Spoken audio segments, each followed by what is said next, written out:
She said, "I regret to inform you your son is deceased."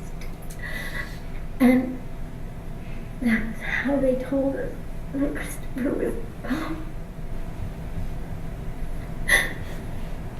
Tearful testimony today from the parents of a man shot and killed by Albuquerque police.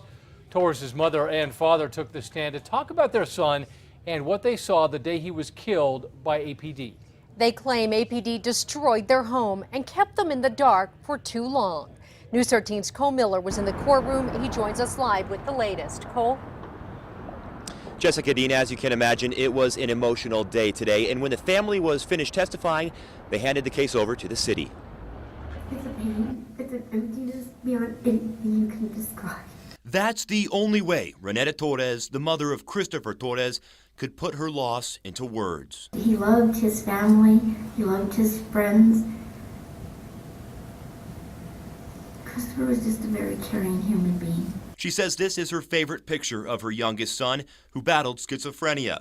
The 27-year-old was shot and killed in the family's backyard by two plainclothed APD detectives in 2011, trying to arrest him for a prior road rage case. Renetta remembers a phone call that day. She raced home. It was a scene like nothing I'd ever seen before. Police officer stopped me and he said, "You can't go any further. This is a kill zone."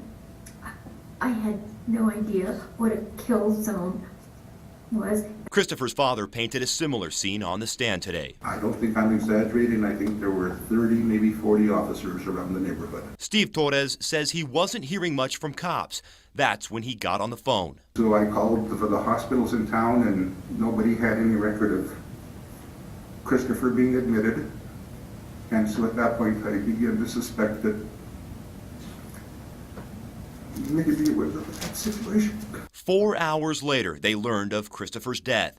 C.J. Brown and Richard Hilger were the two cops who confronted Torres. Brown shot him 3 times in the back. The city says Torres was reaching for one of their guns. The family says their home and lives were destroyed. I wasn't sure I was ever going to be able to go back home. Now, Renetta says going back to their home where all of this happened was one of the hardest things she's ever had to do. The city didn't question any of the family's witnesses today. Jessica, back to you.